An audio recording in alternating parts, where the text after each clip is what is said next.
You ask Tiger to solve. This deals with linear equations with one unknown. The final result is y equals 7/26. Let's solve it step by step. Simplify the expression. Group like terms. Simplify the arithmetic.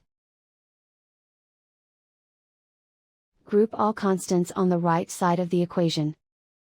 Add 7 to both sides. Simplify the arithmetic.